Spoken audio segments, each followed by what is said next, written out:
Why do modern people need meditation? Surely, those of us who seek to practice meditation are looking for something beyond what we know in this life. We have enough wisdom to see that life does not fulfill all our desires and may never do so. This realization is a significant turning point. When we meditate, we are attempting to transform our everyday mind, the mind that deals with daily tasks, shopping in the market, raising children, working, cleaning the house, checking bills, and all such activities. No one is unfamiliar with this mind. Without it, we couldn't function in life. We need it to survive. But this ordinary mind cannot grasp the profound meaning of the Buddhist teachings, because the Buddhist teachings are deep and wondrous, while our everyday mind is not deep or wondrous, only practical. To develop a mind capable of understanding the profound meanings of Buddhism and to make them a part of us, thus changing our inner perspective, we need a mind that can detach from ordinary thought processes. Only the practice of meditation can help us achieve such a mind. There is no other way. Therefore, meditation is a means, not an end. It is a tool to transform the mind's ability to perceive realities completely different from those we usually know. Understanding that meditation is just a tool is crucial because it is often mistakenly seen as the end goal. In Pali, meditation is called bhavana, meaning mental cultivation, used to sharpen the mind until it becomes a tool that can cut through everyday realities. Many people meditate to find mental tranquility. However, tranquility samatha is only one of the two essential aspects of meditation. Insight, vipassana, is the other aspect. The purpose of meditation is to gain insight, and tranquility is just a means to that end. According to the Pali Canon, the Buddha taught 42 meditation methods. Some methods are for achieving peace of mind, while others are for gaining wisdom. However, we don't need to practice all these methods. Everyone wants to find calmness and peace, the ability to stop the mind's usual busyness. However, even though we want to achieve tranquility through meditation, most meditators find it difficult to sit down and have a calm mind right away. Paradoxically, our mind tends to do the opposite. It constantly thinks, evaluates, and dreams from morning to night, then dreams from night to morning, making it hard to find a moment of peace. If we treated our body the same way, it would soon collapse. If we worked continuously without rest, the body couldn't endure it after a few days. When we demand the mind to function this way, we are surprised when things don't go as we want, and the world doesn't follow the order we think it should. It should be more surprising if everything happened as we wanted, because what is happening in our mind is also happening in everyone's minds. This is also an important aspect of a meditative mind, knowing that we are not the only ones carrying the burden of suffering. It is a common characteristic of life, part of the first noble truth, dukkha, in Buddhism. Suffering pervades the universe. It is not unique to anyone. All sentient beings endure it. Since our mind is not tamed and the world remains the same, meditation is a struggle. Practitioners need to stop the habitual patterns of the mind. Our mind is accustomed to thinking, but when we need peace and tranquility, we must stop doing that. Easier said than done, because the mind will continue its habitual actions. Another reason why the mind is hard to control is that during meditation, thinking is the only way to assert our ego, especially when we keep silent. I think, therefore I am. Some Western philosophers have taken this as an absolute truth. In reality, it is only a relative truth, as we all know. When we think, we know we exist. When the mind is free from all thoughts, we believe we have lost control. But in fact, the truth is the opposite. When we can't stop the restless thinking, we lose control. We only control the mind when we can make it stop when we want. The difficulty most, if not all, meditators face is letting go. Letting go of the ego while meditating, or rather our thinking, is a radical attitude. When we focus on daily tasks, we actively direct our mind to what we need to do. When we want to work in the kitchen, we actively go there, focusing on what needs to be done. When we need to go to the office, we actively focus on papers, letters, and other office tasks. The same applies to meditation. The first obstacle is that, even though we want to attain concentration, to become peaceful and calm without thoughts, the mind does not listen to us. It doesn't obey because doing so feels like we have nothing to prove our existence, and because it goes against our habits. Therefore, instead of continuously striving to achieve concentration and keep the mind quiet, we need to use whatever distracting thoughts arise to illuminate our mind. Each bit of insight brings a bit of calm, and each bit of calm brings a bit of insight. The essential purpose of a quiet mind is to transform our ordinary daily mind into a transcendent mind, capable of understanding and applying the Buddha's teachings, allowing us to evolve from ordinary beings into enlightened individuals. If, during meditation, we do not achieve mental tranquility, it is not a problem, because any distracting thoughts can help us understand more about the self. This is the main goal of meditation retreats, a journey inward to help us understand ourselves better. Surely nothing is more fascinating than this, even though there are aspects of the self that we would rather run away from and not acknowledge as part of us. But how can we run away when we are meditating, causing us to start thinking about this and that? Anyone can do this, but when it happens, remember that it is just a way to escape the truth. To advance further on this spiritual journey, we need to practice noble silence. Noble silence means not talking to each other, which can be difficult when we are surrounded by friends. But consider this obstacle a challenge. Remember that these challenges are stepping stones for our progress. Noble silence is one of the most effective methods on the spiritual path. Often, we only have the opportunity to practice noble silence in intensive retreats. Usually, we chat with those around us, which is also a way to escape suffering. Everyone has tasted suffering, whatever name we give it, such as anger, fear, anxiety, dissatisfaction, sleepiness, and so on. An important thing to remember is that the first noble truth the Buddha discovered upon attaining enlightenment is suffering exists. Suffering is a characteristic of life, of existence. If we can feel this within ourselves, we have verified the Buddha's teaching as true. That's all. We don't need to relive our suffering, just observe it and say, there is evidence.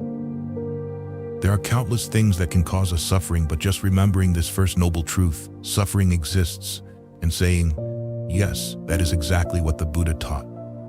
The Buddha also spoke of the second noble truth, that the origin of suffering is craving. We can look inward and ask ourselves, what do I want that I don't get? What do I get that I don't want? These are the two reasons, which are really just one, that cause us suffering. There's only one way to deal with suffering when it arises, to let go of craving. Suffering will no longer exist. This insight can only be gained when we are not outwardly focused, by talking or engaging in other activities. To truly reflect on ourselves, we need periods of silence. You may already know how to meditate. However, here, I will explain some meditation methods and the results they can bring. The most effective method is the one that brings results. If a method doesn't bring results, we need to adjust it. There is no need to cling to any one method. Each of us has different personalities and tendencies, although our minds have similar capabilities and potentials, so we need different methods. Some people prefer images. Others prefer words or stories. Some like numbers in order. Some prefer details. You may already know what kind of mind you have, or you can experiment through meditation to see which method helps your mind become calm. Mindfulness of breathing is the first basic practice of mindfulness. Mindfulness of the body, kayanapasana. Mindfulness should also be present in all other activities outside the meditation hall, something we often forget. But at least we should aim for it. It is pleasant to sit on the meditation cushion, observe the breath, and attain calmness. But if we don't increase our mindfulness practice outside meditation sessions, it will be difficult to achieve the desired results. We only have one mind, so we need to train it to be focused at all times and places. Walking, standing, opening, closing doors, every action, always paying attention to the body's activities. Observing the body includes bathing, hygiene, getting out of bed every morning, dressing, undressing, and so on. One of the easiest activities to observe is eating, as eating involves many movements. No one can teach us mindfulness. We have to train ourselves in various ways. In our tradition, Westerners, we do not have omnipotent gurus. We only have those who repeat the Buddha's teachings from the Pali scriptures, who can offer advice. Mindfulness needs to be practiced. We must train ourselves. No one can practice mindfulness for us. Only we can know when we are mindful. Mindfulness means the body and mind are in the same place. Washing dishes, know you are washing dishes, is a famous saying by Thich Nhat Hanh, a Vietnamese Zen master. It doesn't mean thinking, I wish I were done already, or why do people use so many dishes, or luckily I won't have to wash dishes tomorrow, or why do I always have to wash dishes? None of that. Just know that you are washing dishes, that's all. Eating is the same, not, I like this dish. I wonder how they made it. Just know that you are eating. Apply this to all our actions. The Buddha said, the only way to purify, to eliminate sorrow and regret, to end all suffering, to enter the noble path, to attain nibbana nirvana, is through mindfulness. What are we waiting for? We all have some mindfulness, we just need to develop it further. Meditation is a way to practice mindfulness until our inner self becomes strong enough to perceive the absolute truth behind relative truth. The mindfulness trained on the meditation cushion can now be applied to all our activities. Here we only talk about mindfulness of the body because bodily activities continuously occur.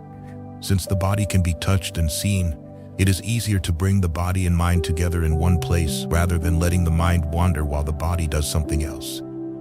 If we can focus the mind and body together, it is easier to observe the breath, as only the breath is active.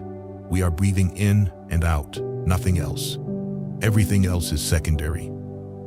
When we watch the breath, our mind is also attached to the breath. This is true mindfulness. In Pali, it is called anapanasati, or mindfulness of in and out breathing. We will notice that our mind does not always want to stay in one place. It constantly wants to wander elsewhere. We can use this wandering to understand our inner self, not just labeling it as distraction, because that won't teach us anything. Instead, we will learn how to name it.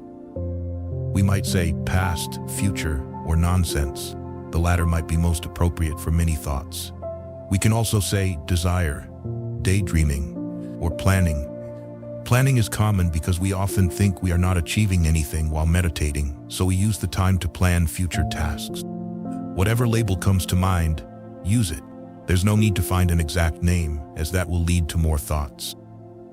If the thoughts pass through the mind like clouds, fleeting and dissolving quickly, there is no need to chase them to name them. But if our thoughts are persistent, it is better to label them. This practice has two benefits. First, it will make the distracting thought dissipate because the mind cannot do two things at once. Naming it means we can observe the thought objectively without being led by it. Thus, the thoughts will disappear like bubbles. The second benefit of labeling is that it helps us recognize our thinking patterns and habits. This awareness is crucial because it helps meditators avoid the mistake of always believing their thoughts. Only those who have never practiced contemplation believe in their thoughts completely. When we get used to labeling our thoughts during meditation, we will realize that our thought process is often arbitrary, lacking any true meaning, and sometimes even thoughts we do not want to entertain.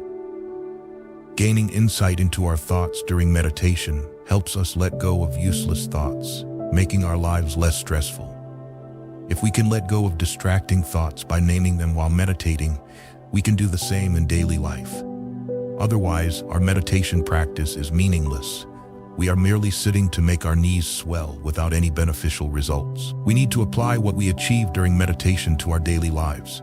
While meditating, we let go of all distracting thoughts. When they reappear, we let them go again. Instead of thinking, we focus on the breath. In daily life, we practice letting go of unwholesome thoughts and replacing them with wholesome ones. The transformation process is the same. When we train like this in meditation, it becomes a good habit in life. We won't always succeed, nothing is absolute, but at least we know it's possible. When we listen to the Buddha's teachings, we understand that the Buddha presents ideals for us to follow. Therefore, if we haven't achieved those ideals, we shouldn't blame ourselves. Recognize, do not blame, then transform is an important motto to remember. It means we acknowledge what is happening within us, but not to blame ourselves or others. Things are as they are, but as thinking beings, we can change, and that's what we strive to do in meditation. We can let go of distracting thoughts and return to observing the breath. The more we practice this, the easier and more natural it becomes for us. Gradually, our mind will comply. It will say, all right, I will stop thinking for a moment. This action becomes easier not only because it has become a habit, but because we are more determined to let go of idle thoughts, knowing they are useless. They bring no results, only distractions. Therefore, the mind recognizes the value of staying focused on the meditation object. If we can maintain mindfulness of the breath during meditation, it will be easier to keep mindfulness in daily life. One supports the other. There can't be two different people within us. We train just one mind. Clearly, we spend more time on daily activities than on sitting meditation. Therefore, we cannot abandon our training when we step out of the meditation hall. There are 5 ways to observe the breath. The most traditional, also the hardest, and the most likely to bring tranquility, is focusing on the breath at the nose. Traditionally, we watch the breath both when it comes in and when it goes out because we don't want the mind to wander back into its familiar paths. We want to keep it always on the breath. The breath at the nose as we inhale gives us a sensation to focus on. This is the clearest way to focus on the breath at one point and is often used by experienced meditators. One point means focusing on a single spot, a characteristic of meditation. Since the focus is on one point, it helps the mind become sharp, not scattered. We can use additional supportive methods to keep the mind mindful of the breath. Counting the breath is one method. We count 1 when inhaling, 1 when exhaling, then 2 when inhaling, 2 when exhaling, up to 10. When the mind wanders, we start counting from 1 again, regardless of whether we were at 5, 6, or 8. This method suits those who like numbers and an organized approach. For those who don't like counting, they can think calm when inhaling, calm when exhaling. Of course, any other word can be used. One can use calm when inhaling and compassion when exhaling, bringing calm in and sending out love. However, it is better to use one word, as the more we load into the mind, the harder it is for it to become calm.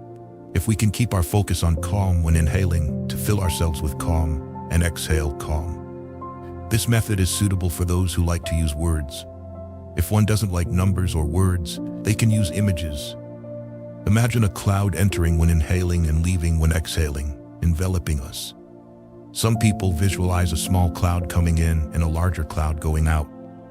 Any supportive method that helps focus is better than random thoughts. Using images doesn't focus on one point as watching the breath does, but it's better than letting the mind wander to what happened last week or what might happen next week. For beginners, another useful method is to follow the breath in and feel where it goes, through the nostrils, up the nose, down the throat, into the lungs and into the belly, then follow it as it leaves the body. We don't need to seek out the sensations created by the breath, but simply place our focus on every point it reaches when inhaling or exhaling. This method is particularly useful for those who are attentive to sensations. The internal sensations connected to the breath make the mind alert, easily focusing inwardly. This method prevents the mind from clinging to what is happening internally and reacting accordingly. The last method to observe what happens with the breath is to know when the breath is fully inside us and when it is fully expelled. This is also a useful method for focusing.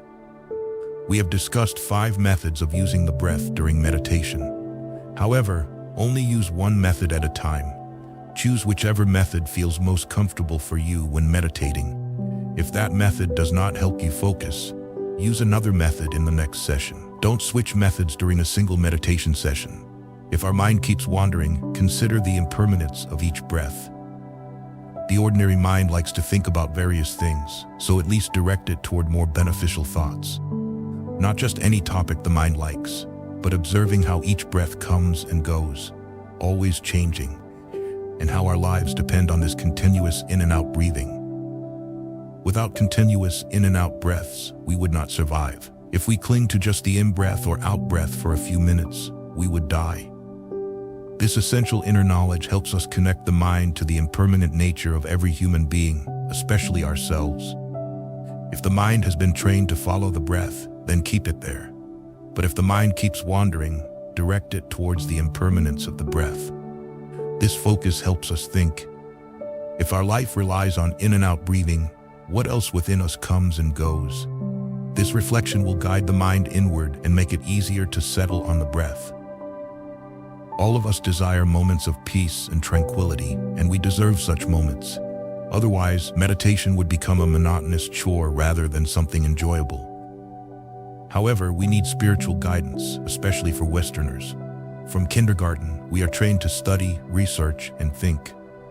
Having been conditioned this way, we continue to act accordingly, and it is very difficult to get our minds to stop as we wish. Thus, we need to try any method that can help us meditate. Contemplating the impermanence of the breath brings many benefits to our inner self, far better than thinking about the past or the future. Being able to stay with the breath means being mindful in the present moment. It sounds strange, but without training, it's hard to achieve. We can only live in each moment, yet we constantly think about the past, which is gone, or worry about the future, which is merely our hopes and dreams. When the future arrives, it becomes the present. We never live in the future. It is just a concept. If we want to gain wisdom, we need to experience life, and to do so, we need to be present in the moment. The more we train our minds to live in the present moment, the better we understand human life. Otherwise, we only live in memories or aspirations. Being present in the moment means being present with each breath. We cannot grasp a past breath or a future breath. We can only observe the breath happening right now. This is crucial in helping us understand how the mind works. The Buddha didn't want us to believe his teachings without thinking or questioning. The Buddha's teachings are just guides, signposts, milestones for us to follow on our journey. A proper sitting posture is with a straight back, but relaxed, not rigid. Relax the shoulders by shrugging them up, and then gently lowering them. Relax the abdomen, which is also tense, and relax the neck.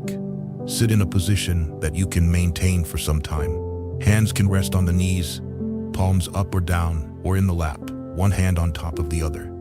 Eyes should be slightly closed.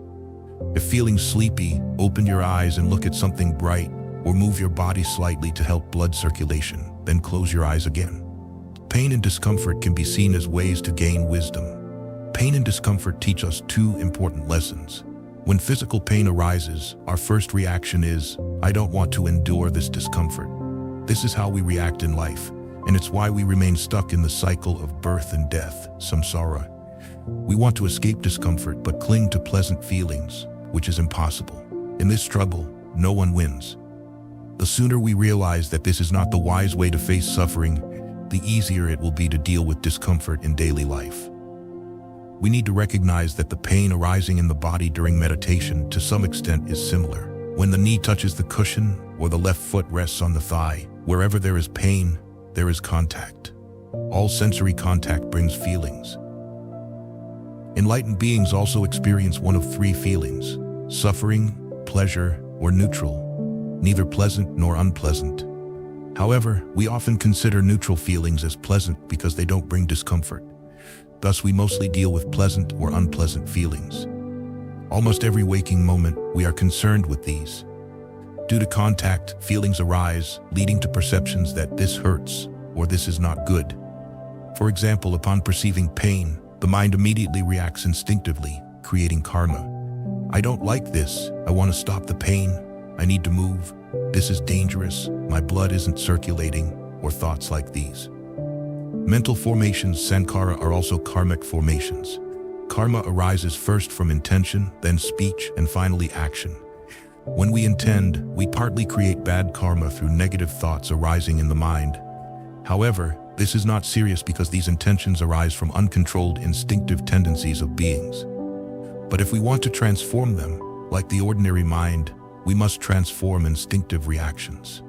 We can think, this is an unpleasant, painful feeling, but I did not expect it, so why should I consider it part of myself? It is merely an arising phenomenon, isn't it?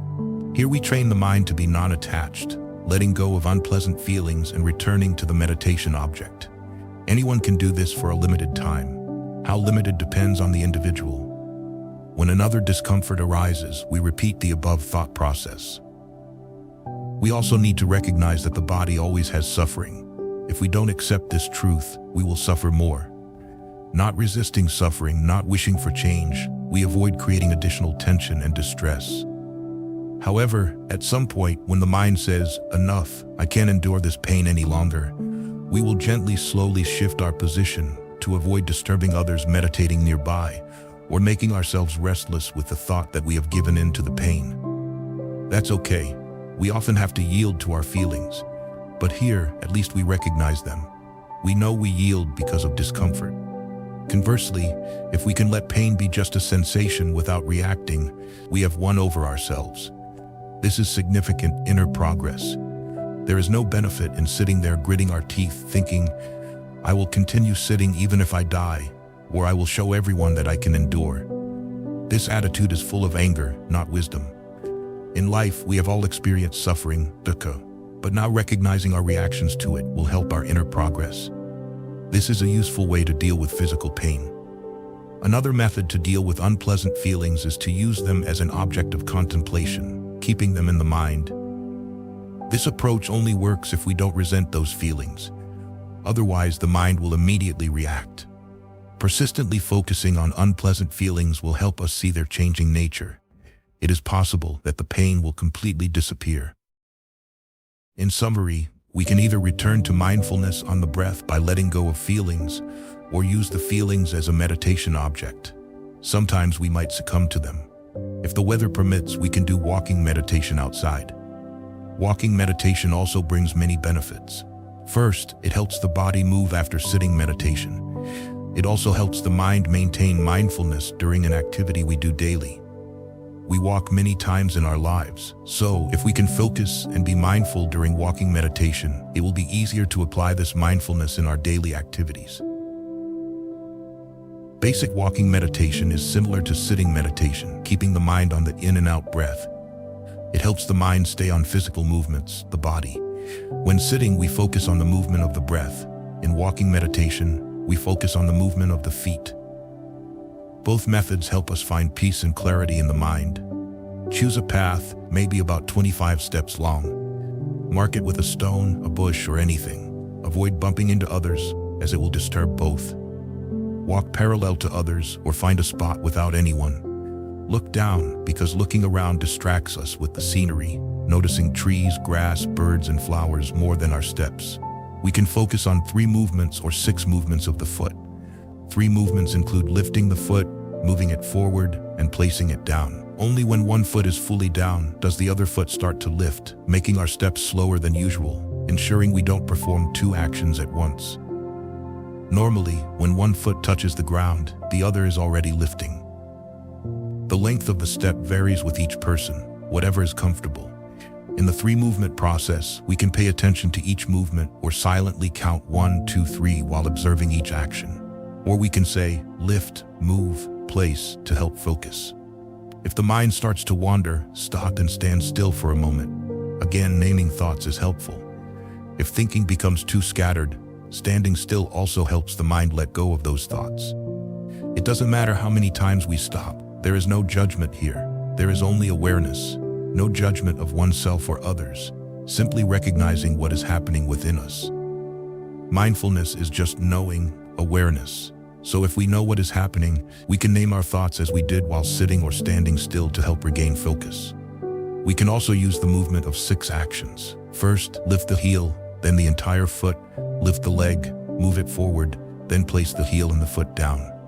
Following these multiple actions requires more attention. We can count from 1 to 6 or say heel, foot, lift, move, heel, foot to aid our focus. Or, if you prefer imagery, you can imagine that when lifting the foot, a flower bud opens. When moving the foot forward, the flower blooms. And when placing the foot down, the flower closes. Everyone knows that the ground never reacts when we step on it or soil it. The earth always patiently endures. This is a quality we need to develop internally. Whatever we do, place our foot down heavily or lightly, the ground does not resist. When we walk on the grass, we see the grass bowing under our steps. When we lift our foot, the grass returns to its normal state. This quality is likened by the Buddha to bamboo, bending before the storms of suffering, dukkha, but never breaking. These are the mental anchors to help us focus on meditation objects rather than random thoughts. Observing sensations is another supportive means to focus on movements. When the foot touches down, we feel the contact with a solid surface. When lifting the foot, the sensation becomes light. When moving the foot forward, we sense movement through the resistance of the air, and when placing the foot down, we feel solidity again. These sensations are very helpful in keeping our attention on the movements, preventing mechanical, inattentive actions. This is not mindfulness. We can also use the three movements as mental anchors.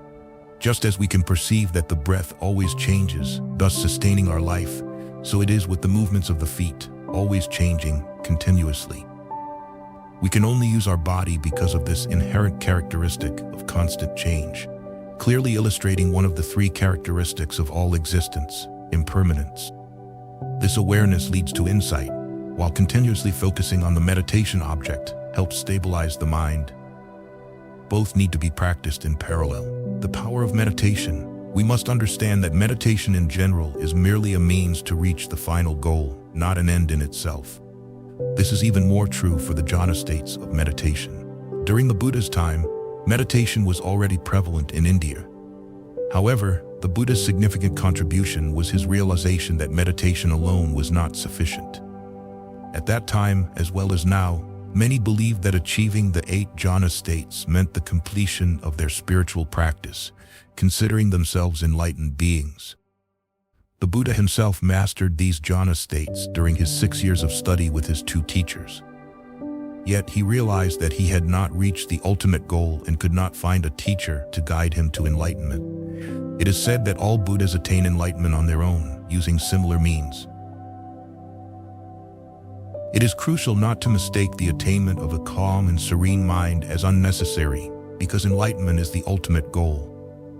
This is a common misconception, not based on the Buddha's teachings.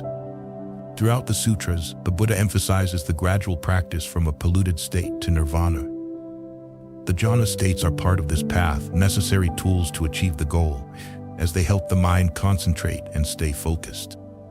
Without this mental strength, the mind cannot grasp the profound, lofty teachings of the Buddha, where the ultimate, absolute truth can be found. Without this strength, the mind cannot overcome the obstacles of distractions, merely chasing after one thought after another. An unsettled mind can only achieve superficial understanding, gradually becoming more focused. Another aspect of the effectiveness of the jhana states can be seen from the beginning of their practice. The first jhana has 5 factors or characteristics to counteract 5 hindrances naturally. Once we reach this jhana state, we are equipped with a purification system that supports us in daily life, motivating our meditation practice.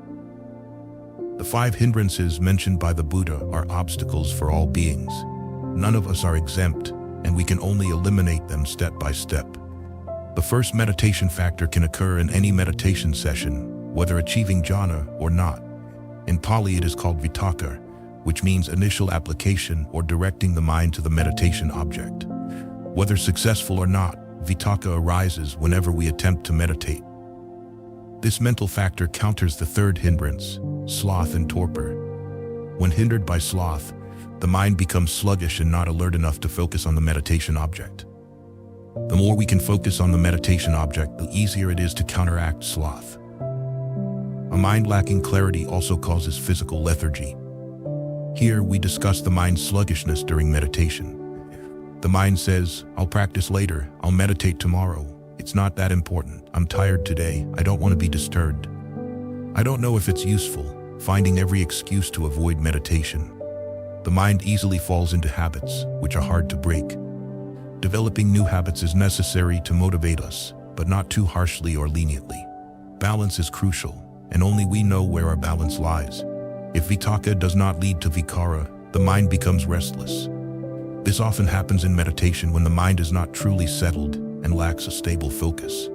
The initial arising of the mind must be followed by the second meditation factor, called vikara in Pali. These first 2 factors are always mentioned together because meditation is only achieved with both. Vikara means sustained application, indicating the mind remains focused on the meditation object, maintaining concentration. Everyone knows meditation is effective only when the mind can stay focused, but not everyone knows the hindrances that arise. The second meditation factor, vikara, or sustained application, counters doubt. When we can stay focused without distraction, we become more confident because we know it is achievable. We can do it. and the results align with the Buddha's teachings. Without this, doubt reappears, constantly hindering us. Doubt is the enemy of self-confidence and faith, thus also an enemy of our practice. The mind finds various reasons, thoughts, and doubts. Maybe there's an easier way. I should try another method. I need a better teacher, a better monastery. The mind is a magician, pulling rabbits out of any hat. Doubt arises when we cannot fully accept our current situation. Doubt hinders us because we fear losing control or face. When we experience some results from the Buddha's teachings, doubt can be countered, but not entirely eliminated. At least we no longer feel confused about our meditation practice. We have experienced results and realized it doesn't matter where we practice as long as we remain persistent. This is crucial, as we could spend our lives searching for the perfect teacher, place, or time and never find it due to doubt. Vitakka and Vikara are the first two meditation factors of the first jhana, considered the doorway to concentration, samadhi. All meditation methods are merely keys. No key is good or bad. If we hold a key long enough and firmly, we can gradually insert it into the lock.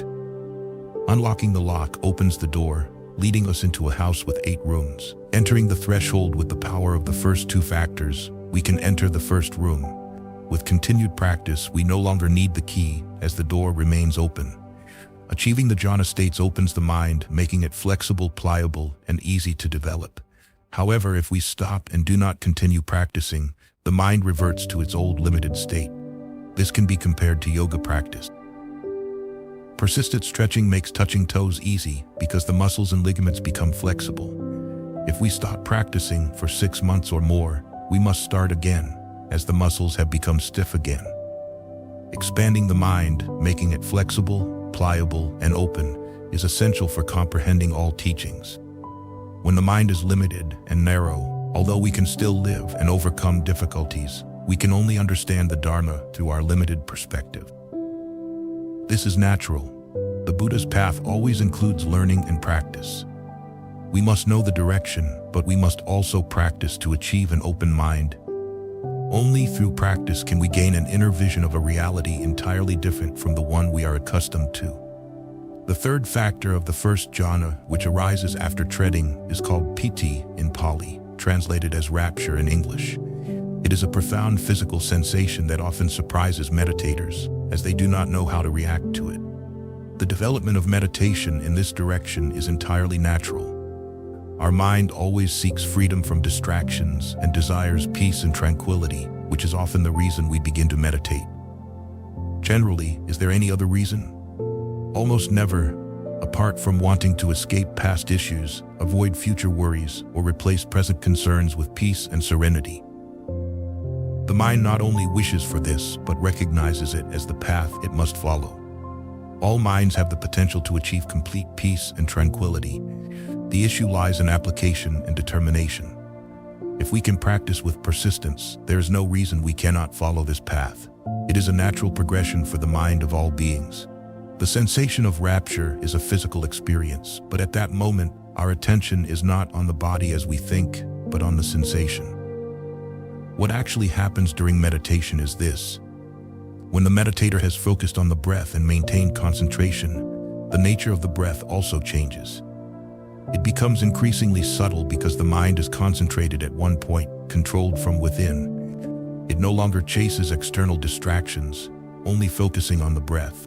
Eventually, the breath seems to disappear, becoming so subtle that the mind can barely find it, or even better, cannot find it at all. At that moment, initial and sustained application, vitakka and vikara, have ended, allowing rapture to follow. There are 17 types of rapture listed, each differing and potentially varying with each meditation session. Some cause a feeling of lightness in the body, as if it has no weight. This sensation can be so strong that a meditator experiencing it for the first time might think they are levitating above the meditation cushion. Sometimes it is a gentle vibration throughout the body, extremely pleasant, or a sense that the body is growing larger or disappearing entirely. Whatever the sensation, it is always very pleasant and can effectively counteract defilements. When we experience such pleasant sensations and can maintain them, not just fleeting, and recover them at will, it naturally fills our heart with goodwill. How can we harbor ill will towards anyone or anything when our heart is full of rapture? This is a crucial aspect of accessing the jhana states. Regardless of what happens in daily life, independent of external circumstances, the mind knows it can achieve rapture, which the Buddha described as, "This is the pleasure I can have." He compared it to other sensual pleasures, which he considered coarse and dependent on external conditions.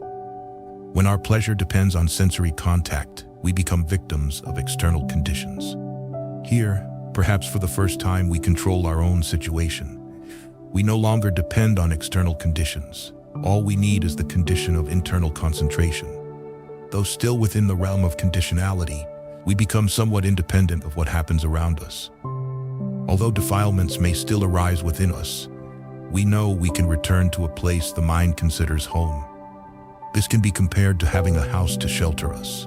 Without a roof over our heads, a bed to sleep in, a place to protect us from rain, wind, storms, snow, or sun, living and sleeping on the streets would be very uncomfortable. Similarly, the mind without such a home suffers during emotional storms. The body may sit comfortably in a soft chair, but the mind may be overwhelmed by severe problems. Without a roof to shelter it from its own emotional storms, the mind lacks a sanctuary. Its only wish might be to sleep, hoping to escape its issues and dreams. When we can access the jhana states, the mind finds a home where it can safely retreat during meditation, away from emotional storms. Over time, these emotions will be purified as rapture reduces defilements like anger, jealousy, resentment, and opposition. Whatever name we give them, all beings suffer from these emotions. The Buddha compared anger to holding hot coals to throw at an enemy. Who gets burned first? Of course, the person holding the hot coals, the one who is angry. And we might not even hit the opponent, as they could dodge, but we are certainly burned. The Buddha also taught that controlling one's anger signifies true practice, like a charioteer reining in wild horses, guiding them back to their duties, becoming a true charioteer. Negative emotions will automatically dissipate due to the tranquility brought by initial and sustained application. Negative reactions to external influences no longer overwhelm us as they used to. While we still face them in daily life, they no longer pose significant problems. Another benefit of concentration is compassion. Naturally, we want to help others achieve states of rapture, making their inner lives peaceful and harmonious. We all know how to clean and tidy our homes to avoid living in chaos, but we also need to clean and tidy our inner home. A mind filled with contradictions and negative reactions is hard to live with, just as living in a disordered house is difficult. When we can resolve our issues, life becomes more pleasant. This does not mean we are free from suffering, dukkha. As long as there is a self, there is suffering, but a peaceful mind is much easier to meditate with. A pleasant sensation often leads to rapture, countering the fourth hindrance of restlessness and worry.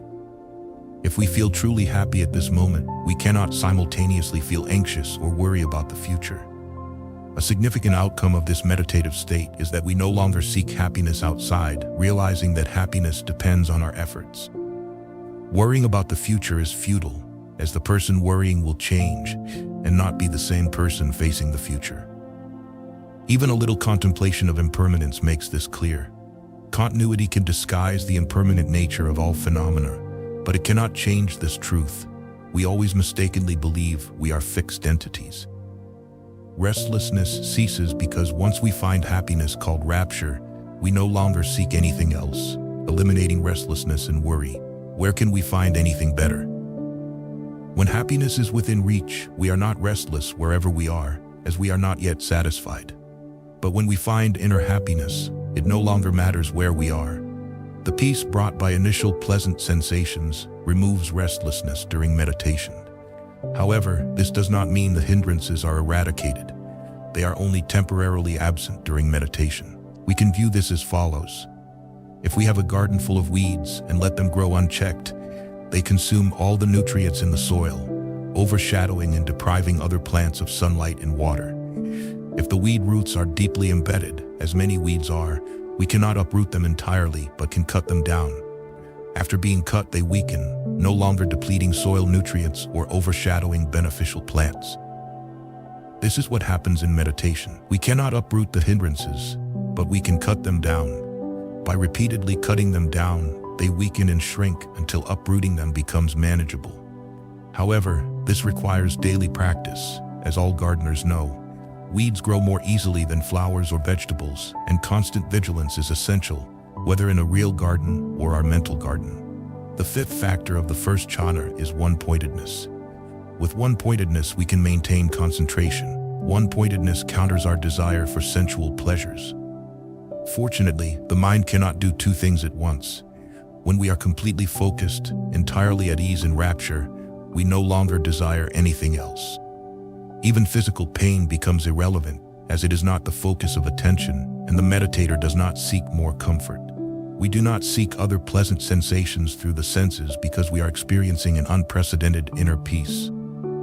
The first four jhana states, including the first jhana I described, are called fine material absorptions, rupa jhana. Rupa means form, physical phenomena. In English, they are called fine material absorptions because all arising phenomena are familiar to us but much subtler. Whether in quantity or quality, it is part of our experience. We all know physical sensations of pleasure. The sensations arising in meditation, though higher, are both familiar and unfamiliar. When these feelings appear for the first time, many people weep with joy. However, the mind might also say, "What is this?" disrupting concentration and making them start over. When our breath becomes so subtle that it seems to disappear, pleasant bodily sensations continue, and the mind focuses on that. When this sensation changes because we lose concentration or exit meditation, there are two things to remember before opening our eyes.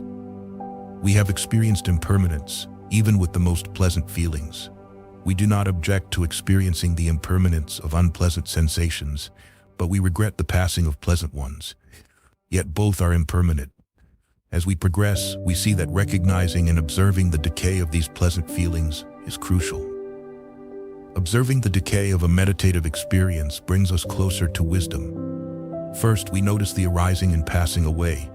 Now, during meditation, we can observe the decay. At that moment, the decay does not cause discomfort or suffering because the mind is still full of pleasant sensations from meditation. However, the initial reaction might be, "What a pity, I wish I could regain that feeling." When the mind reacts this way, we must recognize it as a sign of attachment. We need to observe the decay of this pleasant feeling, understanding that a natural law unfolds before our inner vision. The second important point is summary and reflection. We need to review the stages we went through during that meditation session to consistently practice this particular meditation method. Each person will find specific factors that work for them, although the meditation processes are the same for all minds. The meditator should examine if any actions or thoughts differed in this session, even before entering the meditation hall. Was the sitting posture different, or the meditation method? Gradually, the meditator will identify specific factors to consistently enter the first room of the meditation house, simply by sitting in the meditation posture. The mind forms habits. If it has done something long enough, it will continue unless we intentionally change its course. Initially, we need a basic meditation method, those that act as keys to open the door, and then choose the one that is particularly effective for us. It might be a physical or mental condition related to posture or thoughts. We need faith in ourselves, the teachings, and our teacher. Meditators who listen carefully and follow instructions usually achieve excellent results. Comparing and a wandering mind are unhelpful. What we need is trust, like eager children learning. To meditate well, our mind and body must be comfortable. One prerequisite for a comfortable mind is rapture. When we sit on the meditation cushion, we must genuinely want to become calm, peaceful, and not tense. Tension in the body affects the mind's openness. Although concentration may not last long, we must use whatever arises to gain insight, as deeper insight brings more peace. The ability to achieve one-pointedness surpasses all other mental abilities. We can build rockets to the moon, but we still suffer. The ability to focus, achieving one-pointedness, brings inner peace, unaffected by external factors. In meditation, self-mastery arises from inner happiness. An unhappy person cannot endure inside and seeks external stimulation.